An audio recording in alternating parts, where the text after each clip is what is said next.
Good afternoon, everyone from Luxembourg. Thanks for joining us in this online session about Schuman Traineeships at the Translation Service of the European Parliament. As you know, the application period for the traineeships at the European Parliament opened on 1st of October and will be closing at the end of this month.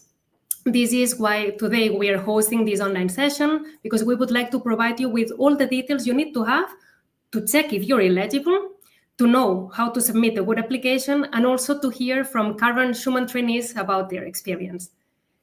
Every year, the European Parliament is welcoming hundreds of Schuman trainees, and you might want to be one of them. For the current application period, the Translation Service of the European Parliament is posting 84 offers for traineeships in our different units. For those who have already checked, you may have seen that we have positions, of course, in our translation units, but also we have positions in IT or in communication or in human resources departments. My name is Marichel. I work at the Multilingualism and External Relations Unit of the Translation Service of the European Parliament. And here with me today, I have the pleasure to have my colleagues Elena and Carla, who are working at the traineeship unit. They are the ones who take care of every cohort of trainees. And also we have with us today Annalisa, Magdalena, and Mariela, who are currently Schuman trainees at the Translation Service of the European Parliament. The session we are hosting today will be lasting approximately 1 hour, and we will divide it into 3 parts. First, Carla and Elena will be presenting the traineeship offer. What are the conditions? What are the requirements to apply? And they will also give you some tips to prepare a successful application. Then on the second part of this session, you will be hearing then from Annalisa, Magdalena, and Mariela about their experience as Schuman trainees, what they do, what they like, how life is in Luxembourg. And the last part of the info session will be for your questions.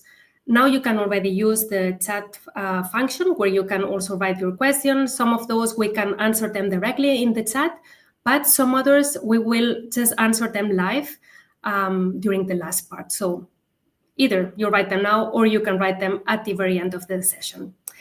So now let's start with the first part. And Carla, Elena, I would like to start by the beginning, actually. If someone in our audience would like to apply to become a Schuman trainee, what should they know?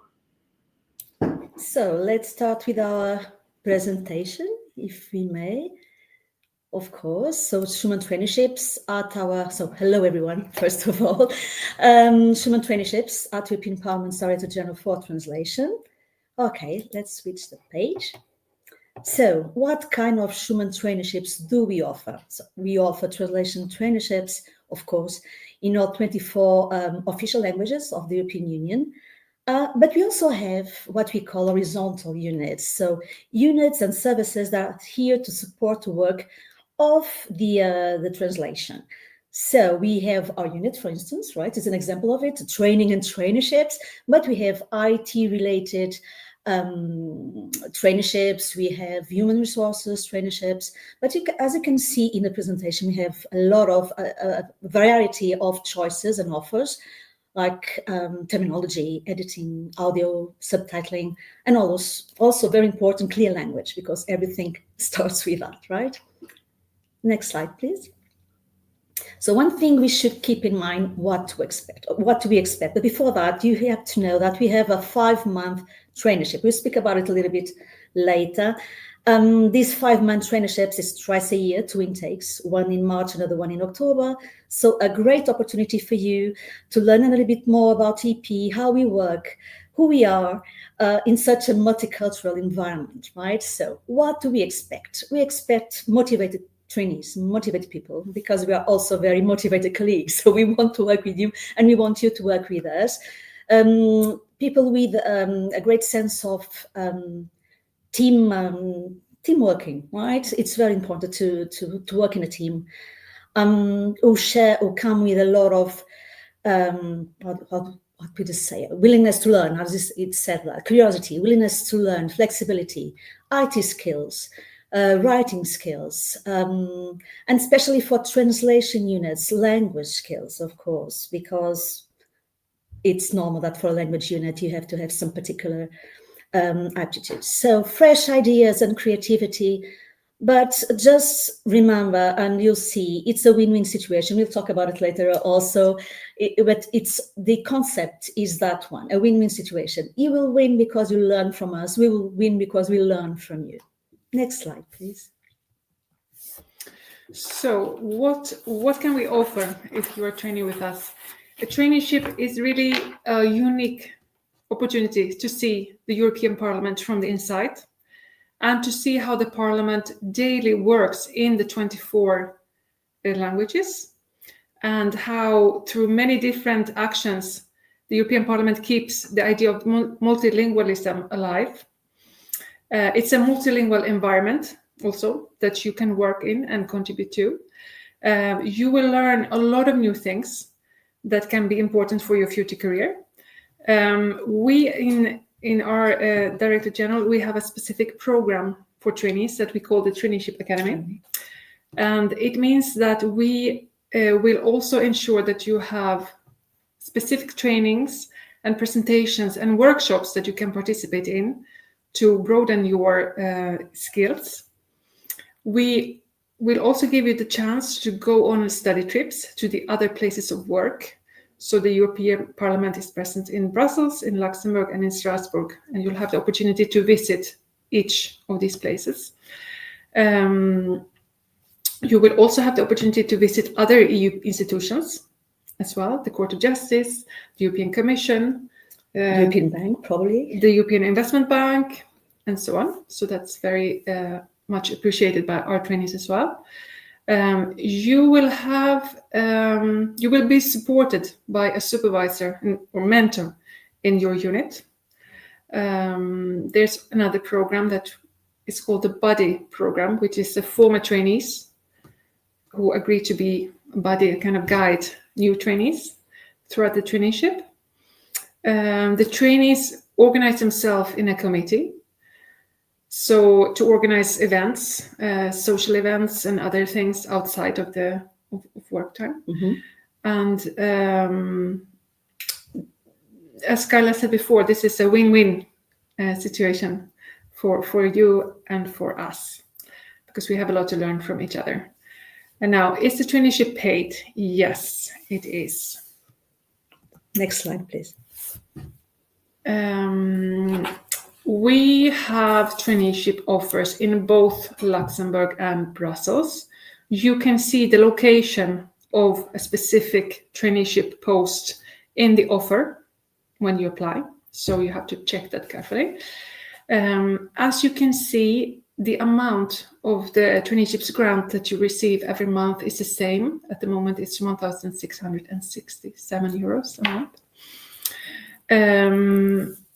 Both Luxembourg and Brussels are two important multicultural cities. They might have a different character, but the international aspect is really present in both of those cities. You are at the heart of the European institutions in both cases, both in Luxembourg and in Brussels. And the opportunity of networking, of meeting fellow trainees and colleagues and people from everywhere, I think it's also an important feature of the traineeship, regardless of where you are placed. And you have some, or in general, very good feedback from previous trainees, right? Previous intakes. Okay, next slide, please. So who can apply? Well, you must be 18 or plus. Don't hesitate. Read the offers carefully. We've had trainees from, as I was mentioned, previous intakes that were 30, 40 years old or even more, right? Mm-hmm. So don't hesitate. If it is something that, you just read through the offer and you say, this is for me, why not share your knowledge with us? We value, the European Parliament values diversity, so of background. So we need expertise in many domains, but, everything that you bring with you will be valuable. Yes, be nationals of an EU member state or an accession candidate country. Of course, we can offer a limited number of traineeships to nationals of other countries, but you should bear in mind that it's more cumbersome in a sense, right? Of the administrative parts, it takes more time, but it is possible. hold a university level diploma in any subject. And this is important because, as I was saying, we value this diversity of backgrounds. So because we tackle so many domains in our work, day-to-day life, we need your knowledge. So don't hesitate to read, again, the offer carefully, and maybe you can identify yourself with what we are looking for.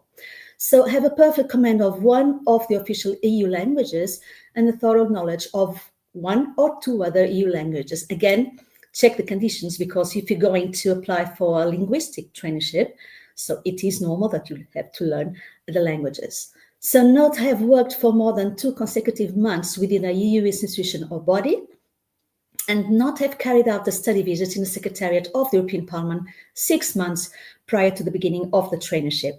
Again, there's much more to be known before you apply.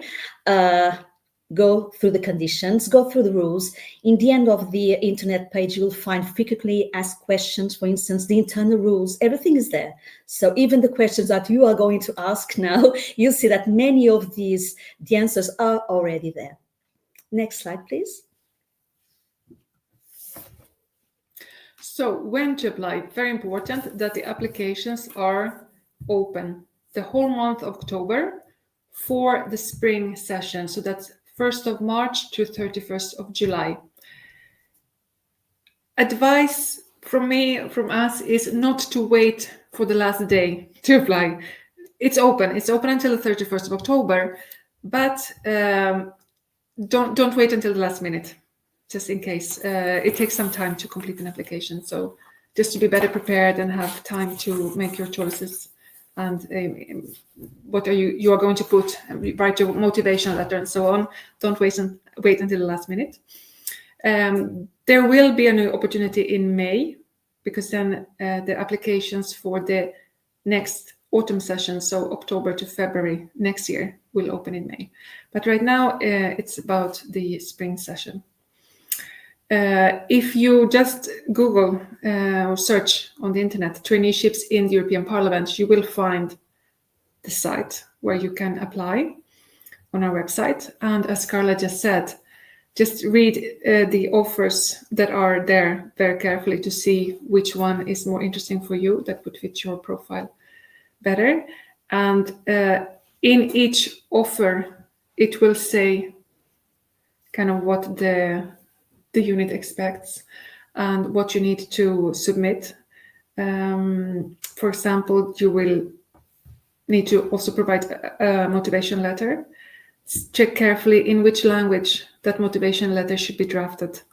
Linguistic units, normally you will see, have put their own language. It's a way to see how you draft in that language. Whereas in other units that are not specifically translation units, it could be English or French or whatever it says in the offer. That's what you have to do. Bear in mind that if you are shortlisted, you may be contacted to have a short phone or interview on the computer. And that will be an opportunity for you also to ask questions, and for us or for the unit to get to know you better before they make their final choice. Exactly. Next slide, please. So what can I add? You just said it all. I think the recommendations, more of the same. I would say, yes, read the traineeship description carefully. As you were saying, for language units, you need to have a perfect command of the unit's language, and that's mainly the reason why we ask for the recommendation letter to be in that language. But again, read through the offer, see what we're looking for. The motivation letter, very important. We've had feedback from previous supervisors telling us that made a difference. You know, the text that was in that motivation letter, not only the CV, but the motivation letter, the way it was drafted really made a difference, right? So be honest, be creative also when drafting your motivation letter, but not too much, because in the end, we need to have, as we normally say, some coherence, right? So when we give you a phone call because you were shortlisted, we want to have the same person that was in that motivation letter. And if you're one of the chosen ones, right? When you start the traineeship with us, you have to be that person too. So what we could add, I would say, for the motivation letter, and we were discussing it earlier, if you apply for different traineeships, please be careful and adapt your motivational letter to the traineeship, because you could be distracted and say, oh, I will send the same motivational letter, but if the traineeships are really different, that counts. We will see. Are you really interested in joining us, for instance, in our training and traineeships unit, and sending a motivational letter for a linguistic unit? So no, please be careful. Draft it carefully so that we also can see that you're interested. And yes, you can apply to a maximum of 3 positions, so use it the best way. Okay, next slide. So what about after a traineeship? A traineeship is, for most of our trainees, it's the first experience in the European Parliament or in any EU institution. And many of our trainees, we know, want to stay to work or to come back and continue their career in the European Parliament afterwards. So there are some, the possibilities that are open. Is the first thing is something called the Schuman Recruitment and Development Program. That's an opportunity that is specifically for the current Schuman trainees to take part in a selection procedure for potential time-limited contracts. Again, you will find more information about this program on the website. Doing a traineeship in the European Parliament is also a possibility to build a strong professional network, because once you leave, you can choose to stay in contact with your former fellow trainees and other colleagues that you have met, and that way you expand your network. A traineeship in the European Parliament is also it adds a lot of value to your CV. It's an opportunity to grow as a person, to live the European Parliament from the inside. You will learn a lot of things, you will have a lot of experiences and develop skills that are useful for your future career. And of course, there's also, you can always participate in a competition run by the European Personnel Selection Office in the future, if you would like to do that.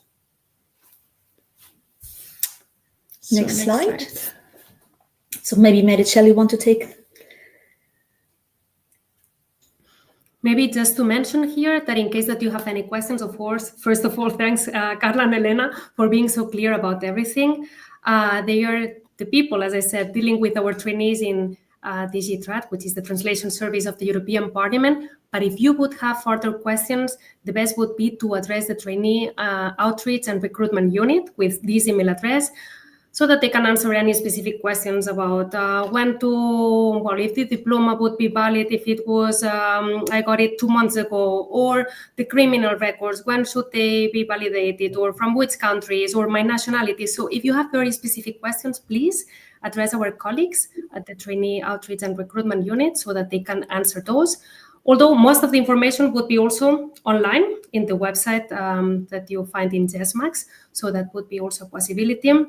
And the last thing for me to say, connected to the next slide actually, is please, if you don't do so yet, follow us in our social media, because it is there where we are informing about traineeship application periods, but if there would be competition periods as well that you could apply to, it would be posted there. So keep an eye on our social media to really know what's going on at the Translation Service of the European Parliament. And having said that, I would just like to really thank you for being so clear, and to add 3 reminders, if I may. 1, the deadline. Remember, you can only apply until 31st of October. No applications can be sent later, but as Elena was saying, try to avoid doing it on the very last day. There might be some issues with the system, and then you cannot, or your computer might break down. So try to avoid doing it last minute.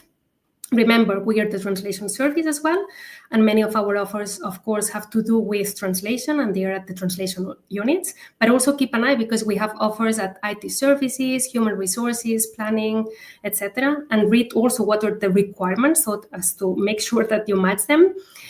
And take your time to do a great motivation letter. We read it. We really want to see you reflected there. We want to match your strengths with our needs. and we want to meet that person later if we choose you. So be also like really realistic, as Carla was mentioning. So moving now to the second part of our presentation, where we would like to welcome Annalisa, Magdalena, and Mariela. Annalisa and Magdalena actually have been with us since March, and Mariela started now, I would say, 3 weeks ago, so 1st of October. Annalisa studied translation and interpreting in university, and then she did a master's degree in audiovisual translation. Similar to Magdalena, that she studied translation and a master in audiovisual translation in Barcelona. They actually got extended for a bit longer, so they are 3 months more with us. And Mariela studied interpreting and translation for her master's in 2024 and 2025, and started her traineeship, as I was mentioning, beginning of this month at the translation unit for Maltese language. So Annalisa, Magdalena, Mariela, it would be great if actually I've made a short introduction, but if you tell us a bit what you studied, and especially why did you decide to apply for a Schuman traineeship? May I ask to start to Annalisa, maybe? Annalisa, are you ready? Yes, well, as you said, I did study translation and interpreting in university. I studied at the University of Trieste, and it was just a bachelor's degree. After that, I was really insecure on what to do. But then I found this great master's degree in Sevilla, which was TRAD's master degree. And it was really great. It was an audiovisual translation. So I started studying subtitling, dubbing, and voiceover, and I fell in love with it. Then I did an internship as well. And then looking for a job, I was scrolling through LinkedIn and I found the traineeship program, and I thought it was going to be a great opportunity. So I decided to go for it, and now I'm here. So that's great. Great to hear that you see social media work. So for all of those who want to follow us, do so. Magdalena, you're also the subtitling and voiceover unit at the translation service. What's your story? Yes, me, same as Annalisa, I studied translation and the master's in audiovisual translation, but I did both in Barcelona, in La Autónoma. And at university, it was a long time ago, but they mentioned the program, but didn't provide too much information. And I thought it was more addressed to legal translation or interpreting. So there are very interesting fields, but not my main focus. So I got a job as a subtitling project coordinator and didn't think much about it. And then last year, I wanted to change. I was doing some research to go abroad, and I rediscovered the Schuman Traineeship. And what a great surprise when I saw there were openings related to audiovisual translation. So I applied, and here I am now. Good. Thanks a lot, Magda. And as you see, it's also like some people who might have finished some time ago. As we said, we don't need fresh graduates, let's say. It can be anyone with more professional experience, with less professional experience. So it's open to everyone. Mariela, tell us about you. So as you said, I studied translation and interpreting, but for my bachelor's, I did a bachelor's in English, a degree in English. I was always really interested in translation and interpreting and how the language service functions in EU institutions. In the case of Malta, we constantly had a lot of outreach programs about the traineeships. So we have been hearing about them for a while. And I had always wanted to do an experience abroad, and I thought doing a traineeship in translation really goes with what I wanted to do for my future. So I thought it would be a great opportunity to apply. So that was my thought process. That's great. Thanks to the three of you. And actually, today I'm really happy that we have what we would say it's more senior trainees, Annalisa and Magdalena, because as I said, they started, they had the 5-month traineeship period, but then they added these 3 extra months and they will be finishing in October. And Mariela, on the opposite, she's a really fresh trainee. She started now. So I think it's good to hear from you, Mariela. How many times, because we always get this question about like, how is it with the first days? Do I need to know everything? Am I left alone with translations? How does it work actually? Just for people to be a bit more relaxed about it. Yeah, so first and foremost, I'd like to start by saying that you definitely don't need to be very worried about knowing everything from the beginning. Admittedly, I was a bit worried because I thought I would need to know everything about how the software was utilized and how I could use it to start translating. But realistically, in the first few days, you're just welcomed by your colleagues. You meet the other trainees. No one expects you to start translating or to know essentially anything about the programs that or the tools that are used. The Parliament offers a lot of help and has training sessions to trainees to learn how to use certain tools. In my experience, it was a far more calm experience than I thought.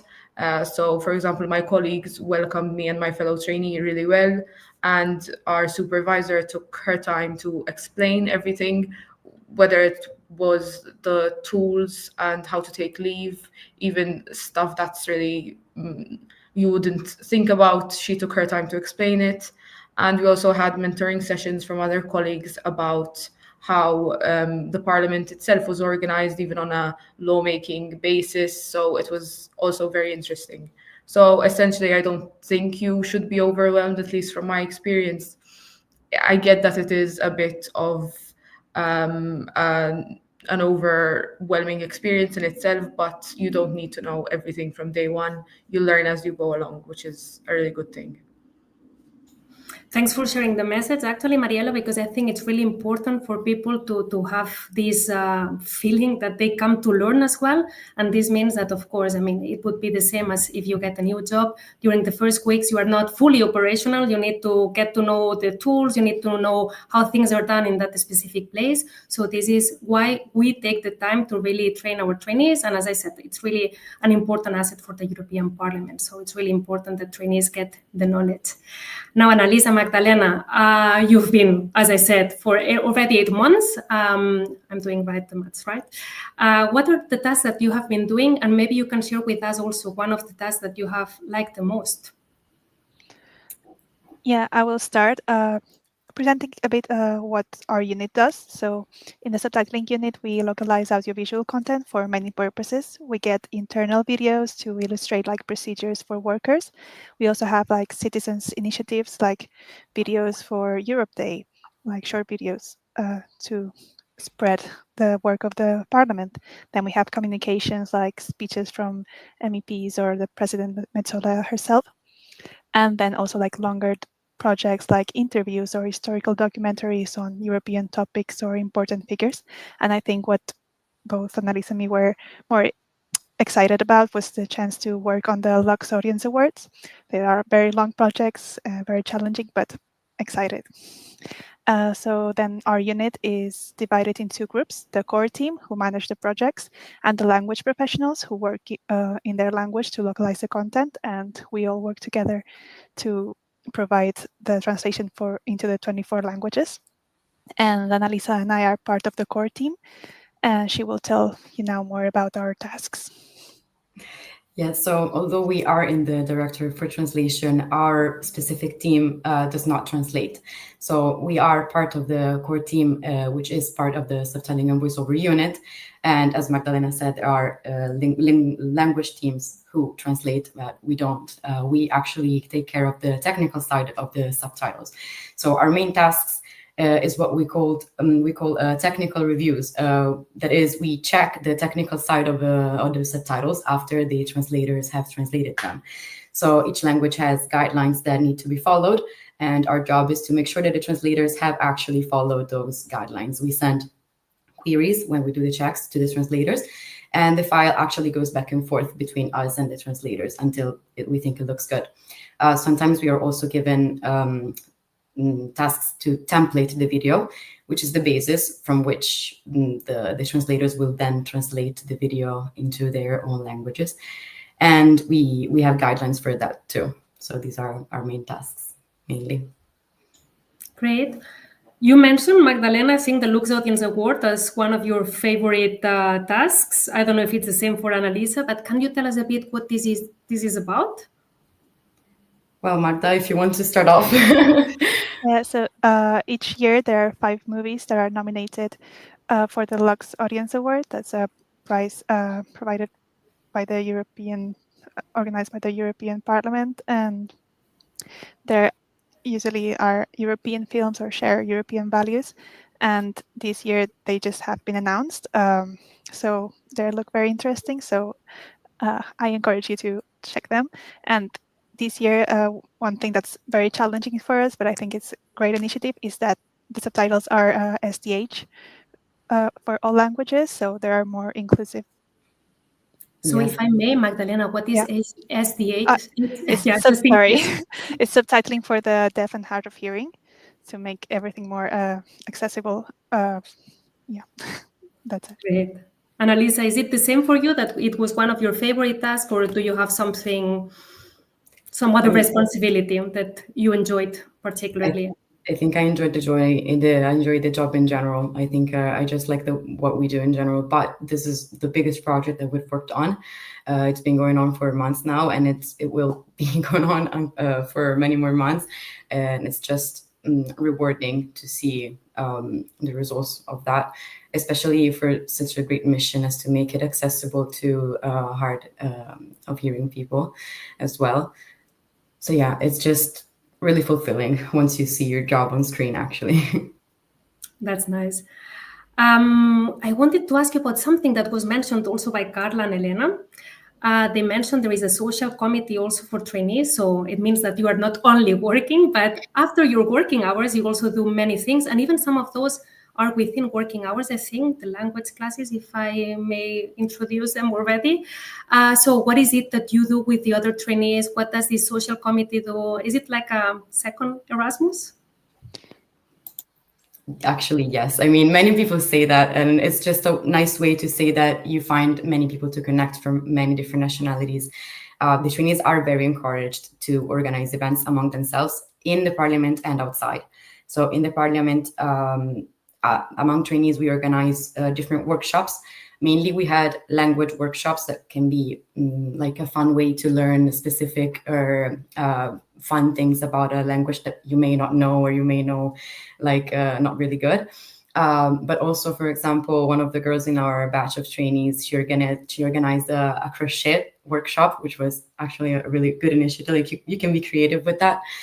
But then also, yes, there is a possibility of organizing language classes, because as trainees, we can't join the classes that the parliament has.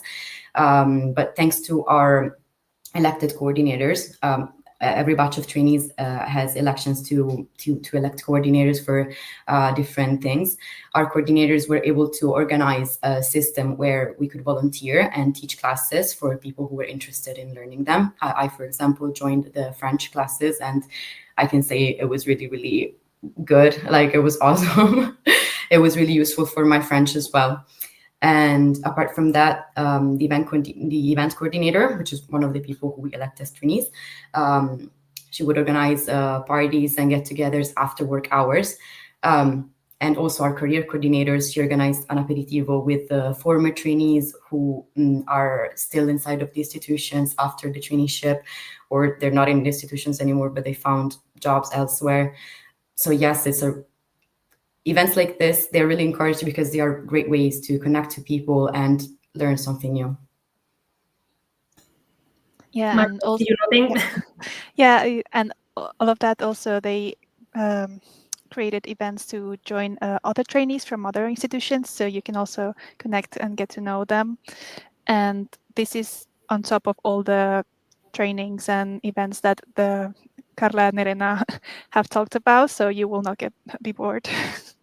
Definitely. And I think this is an important part also for this networking part that they were mentioning, so that you keep this alumni contact, or former trainees, or even with trainees from other institutions. And I was mentioning working time, but I meant more like lunchtime, when you would be doing, I think, the classes, the language classes.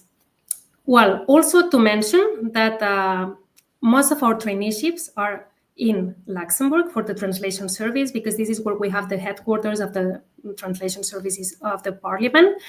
Some of them are also in Brussels, though. Just to say, because maybe Luxembourg is a bit unknown to our audience today, I would like you to say some things about Luxembourg, how you feel about it as a city, as a country, what you like, what surprised you when you first came here. And of course, Mariela, more than invited to join as well on that. If you want to start, actually, we'll go with you. I can start by saying I had participated in a program organized by Marie's unit as well in July. So I visited Luxembourg for a week in July, and that made me really excited to move here because even though Luxembourg might not be known as, a big city or a place where a lot of young people are, I can confidently say that within the past 3 weeks, there is a really good nightlife here. There is a really good, there's life to the city as well. It might not be as big as other cities like Brussels, but I can confidently say that it is one of the most beautiful places you can live in. It's very safe, even for those of you who might be a bit hesitant to move here because of safety or something like that. I can say that it is very safe. There are a lot of cultural events that are organized throughout the week as well. There's a lot of nature. There's free public transport. I don't know why I didn't mention that first. So that comes in very handy, especially when you're a trainee with a limited budget. So it's always good. Obviously, I have to mention that rent is expensive here. It can be expensive. So I would encourage those of you who are chosen as trainees to try to search for a place as soon as your place is confirmed. Don't give up. Like, it might not be an easy search, but you will find a place. Don't worry. Everyone ends up finding a place. And honestly, that's all I need to say. It's just a really beautiful city, and I'm sure whoever gets chosen here will end up having fun as well. Thanks, Mariela. Magdalena, Annalisa, anything else that you would like to add from your experience? Yeah, for me, like coming from Barcelona, when I arrived here, I had to get used to it because it's a smaller city and it's not as crowded, which is good. So you don't have to book a restaurant 2 weeks in advance. You can just show up. And then it's a very fun thing for me. It's like wherever you go, you're gonna run into other trainees. So it's like, it's easier to make it feel at home because you'll find someone you know. And I think it's a very lively country. Like there's always something going on. We've had festivals, we've had concerts, wine markets, open air cinema. So there's always something going on. Maybe not in the city, but in the towns surrounding it. And I think I should mention the weather because we've been very, very lucky. Since we arrived in March, everyone was telling us, "Oh, don't get used to the good weather. It's going to be raining a lot," and it hasn't. We've had the chance to enjoy the parks and greener areas a lot.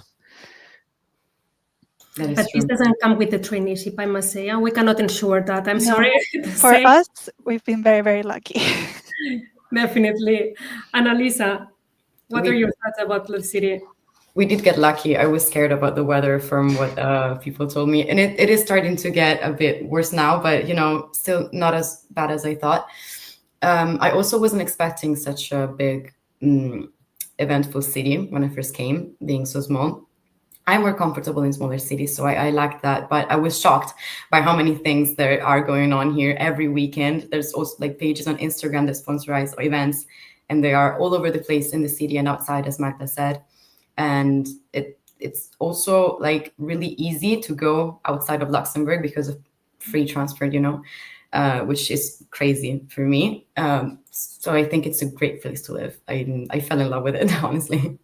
And I guess that also, like, being you so passionate with languages, it really contributes to have a country where you have already 3 official languages, plus on top, you're constantly surrounded by so many languages wherever you go, supermarket, street, wherever. So another good thing to have. We were talking before about doing the right application letter. Mariela, you've gone through it like really recently. Do you have any recommendations for those people these people that would be interested in applying? What do you think they should look or what they should pay attention to? I think mostly, I think Carla and Elena mentioned that at the beginning, that if you're applying for different positions, make sure that you don't copy and paste the same application for each traineeship. It's important to kind of tailor your application form towards the traineeship you want. In my opinion, I think it's important to since you're going to be working in, or you would want to be working in a European institution, I think it's important to mention how your interest, if you're interested in how the EU functions and how its services functions, I think it's very important to mention that. In my case, I took part in Euroscola, which was a program organized when I was in high school to visit the parliament in Strasbourg. So I mentioned that. I mentioned other opportunities I had to visit other institutions throughout the years. So I encourage everyone to mention their experiences because it all adds up and shows your enthusiasm as well for wanting to do a traineeship. So I think mostly that's it from my part.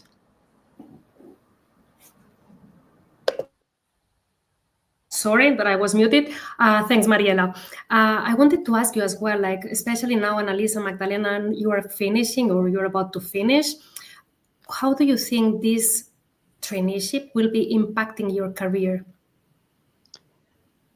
I think when you're here, it's the best way to learn how the institutions work and how you can get a job, the different ways to get a job here. It's easier when they explain it to you than if you have to figure it out for yourself, and everything looks more simple once you're here. And also you get to discover a lot of interesting units, so you see more what's the offer.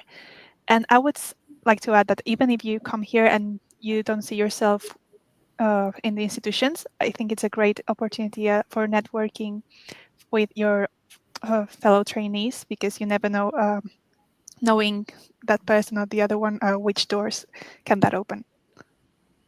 Thanks, Magdalena. Annalisa, I what agree with about you? Magda. It's a great opportunity, even though you don't see yourself in the institutions. Actually, when I first came here, I thought it would be a great opportunity to add to my CV, because obviously it's a great thing to do, and then find job elsewhere. Now that I'm here, I think it's shaped my vision of the institutions differently, and I would actually love to find a job here. And as Magda said, it's really easier once you're here to connect with people and understand how it works, the process of getting into the institutions. But I have known many former trainees who have found jobs here in Luxembourg even after their traineeship, and it doesn't have to be related to what you do, actually.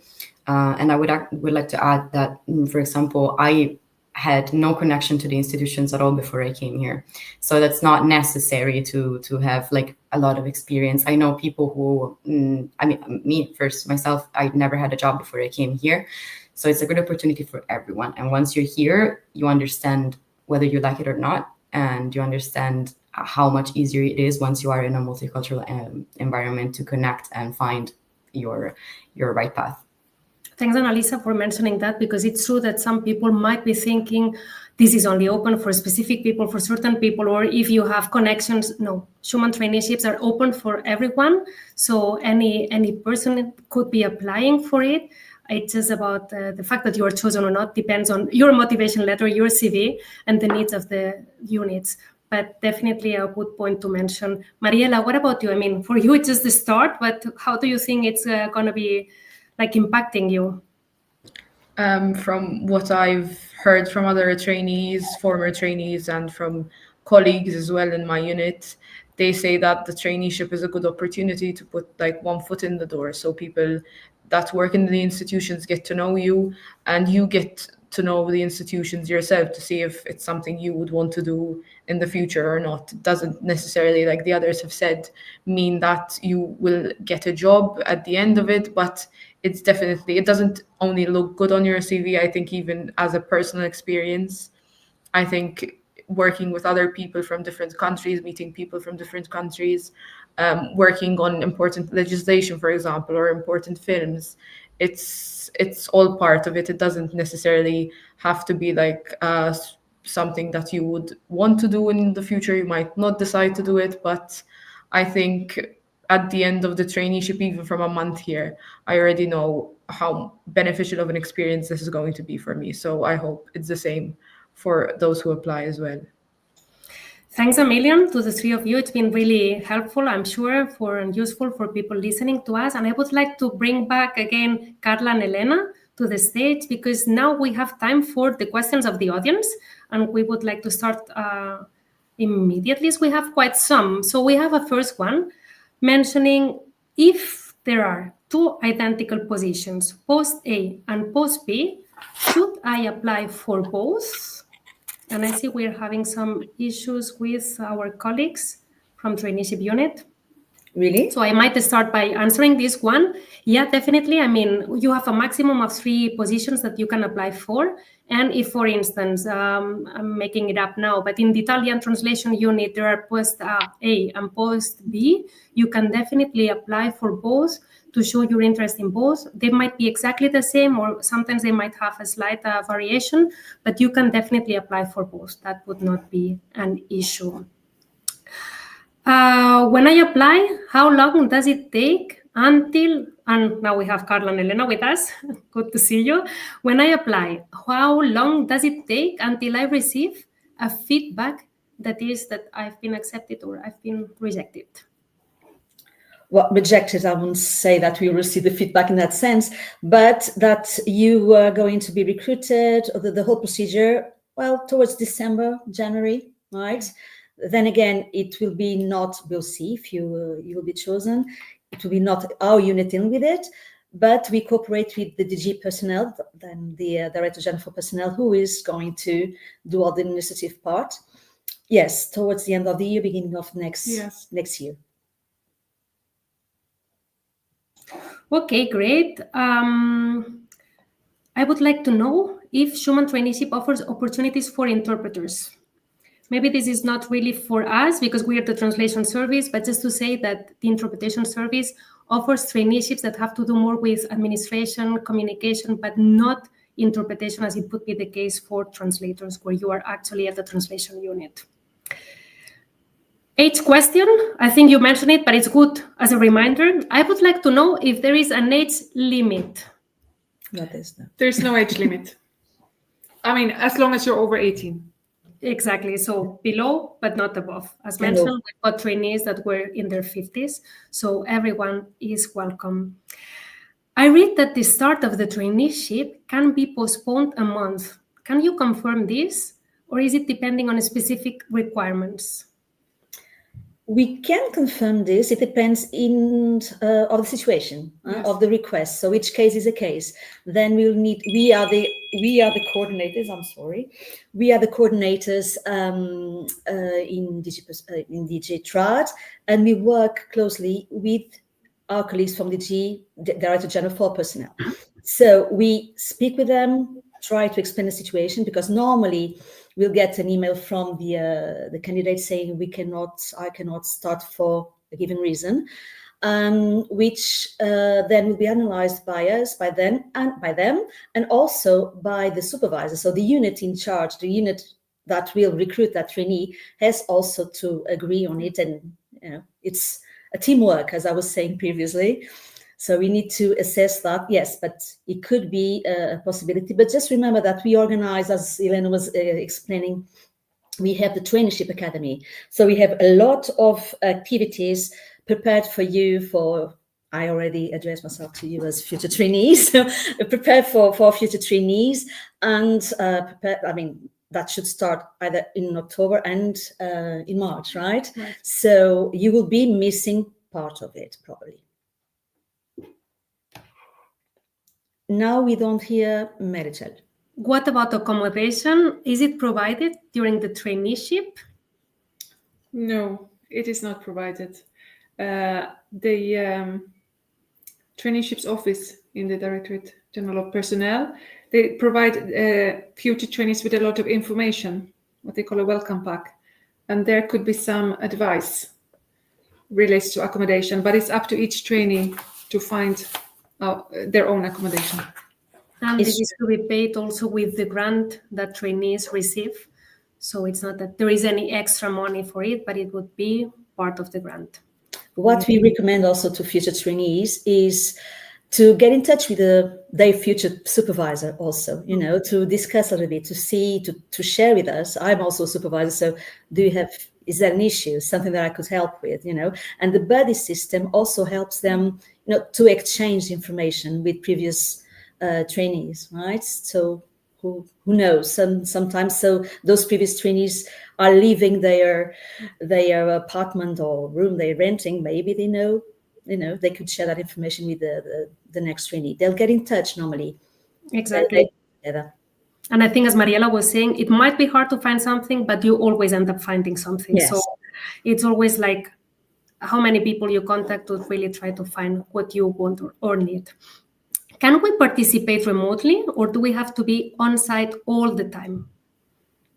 So I suppose we're talking about the traineeship and not this meeting, right? Because there was yeah. It's you're expected to be on site. And I think this is part of the nice thing about the traineeship, actually, that you are meeting all these people, that you're going on the study trips. If it would be planned to be a remote traineeship, I think would not be the same experience, definitely. No, you wouldn't be able to get the maximum out of it.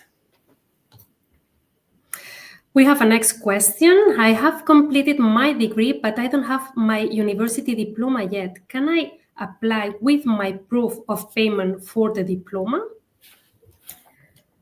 Well, if you haven't completed, or if you have completed at least 3 years of university studies, but you did not yet receive your degree, right? So you can still apply, but you are selected. If you are selected, you need to provide an official statement. Okay, that's what we need from you, from your university, confirming that you obtain your diploma. That's what we're asking from you, at least, and this has to be at least 3 months before you start your traineeship. Great, and we have again a question related to post A, post B positions. Can we try for both of them if we are really interested in that position?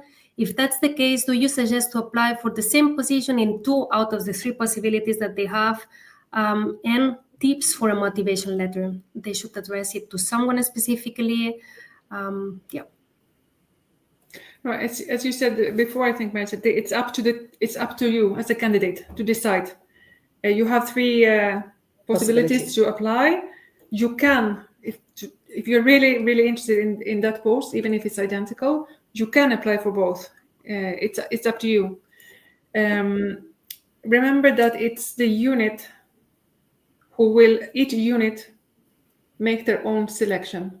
So when you think of who to address the motivation letter to, it's to that unit. It's them who will read it. Exactly. So there are no specific instructions for the motivation letter, let's say. But yes, as Elena was saying, just remember you're writing to that unit. So you have to introduce yourself to that person. Okay? Yeah, potential candidate is asking if a recommendation letter by university professor is needed. No, not specifically. But again, regarding everything that we need to show, to add to our application, you just need to go through the offer mainly. And also, if you want to know more about it, of course, it's always recommendable to go through the internal rules, because then you can see all the criteria that you need to fulfill in order to be eligible, right? But in the end, there's the main criteria that you find in rules, but then in each offer could specify some specific criteria that you have also to respect. Then again, go through the offer. If it is needed, it is written there. Yeah. I don't know if this question might be more for you or for the email that we have mentioned before, the email address. When should the criminal records be validated? Do you know that? Yep.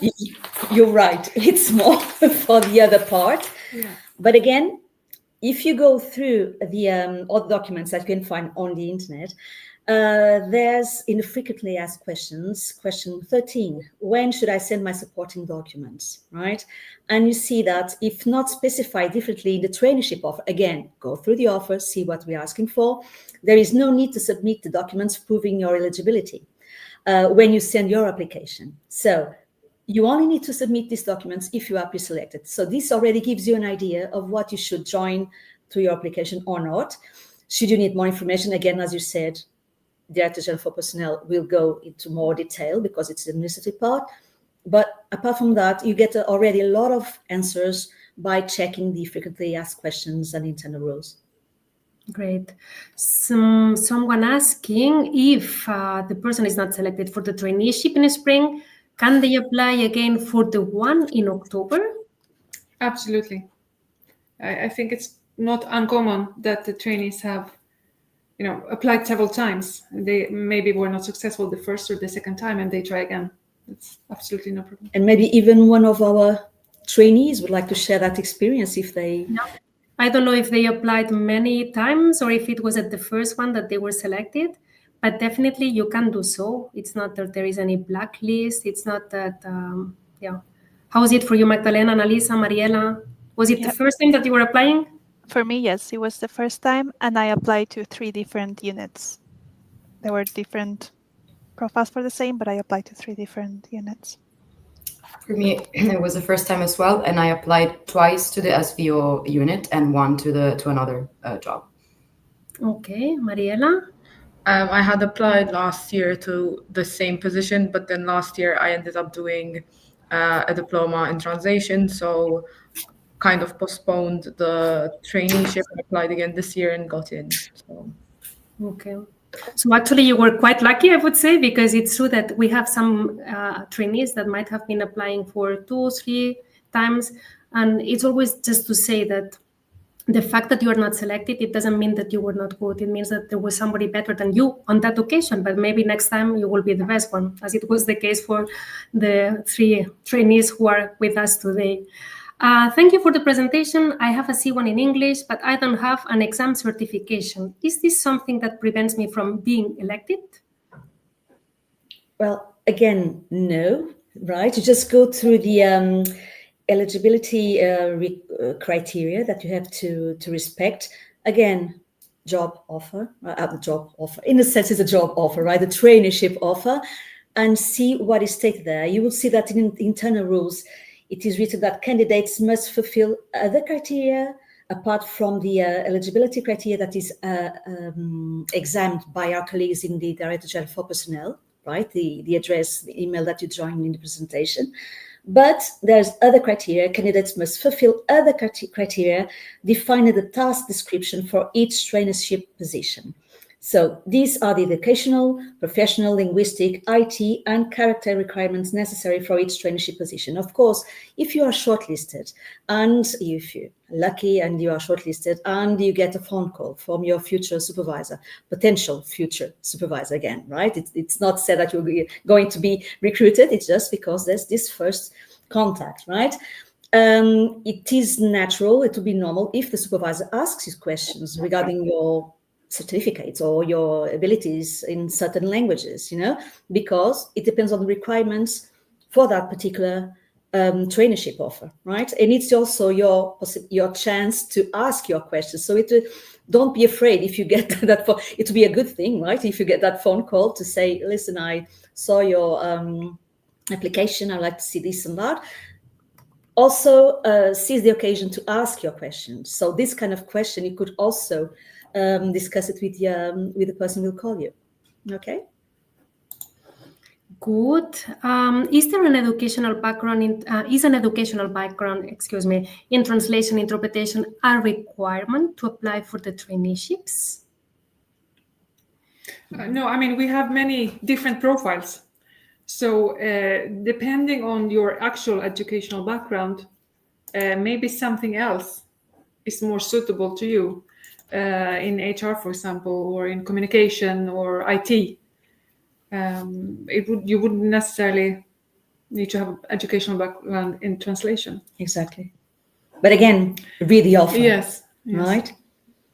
We have many more questions coming in. We'll try to reply 2, 3 more maximum, and then also be sure that we will try to answer them on written form through the channels that you're connecting. Question about timing. When will candidates know if they got shortlisted or receive an offer so that they are kind of aware As we said in the beginning, I mean, the recruitment part will be towards the end of the year, beginning of next year. So done by our colleagues in Directorate for Personnel. So yes, through December, January, because in the end, they are the ones responsible for the examination of the eligibility criteria, not really us, you see. So yes, in the end, towards the end of the year, beginning of next year. Great.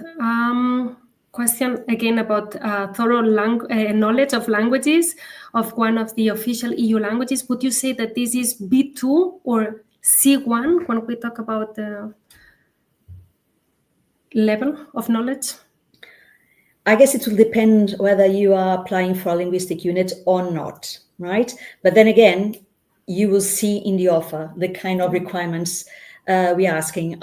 Maybe it won't be specified, it will be B2 or C1, but you will probably identify yourself with the requirements stated in the offer.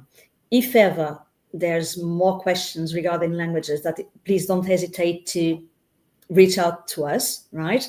As you were saying, if the questions arrive, you will answer in writing. But again, it's not something you should identify, as I was saying, right? Identify yourself with the kind of traineeship that you will apply for.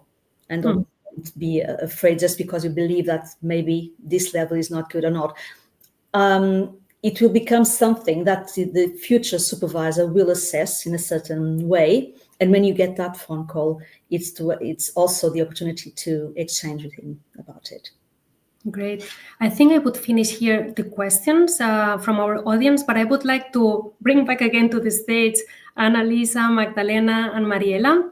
Just for you, very short and very brief, maybe one main takeaway of your traineeship, or maybe a message to the audience that would be today listening to us and wondering, should I apply? Shall I not? What shall I do?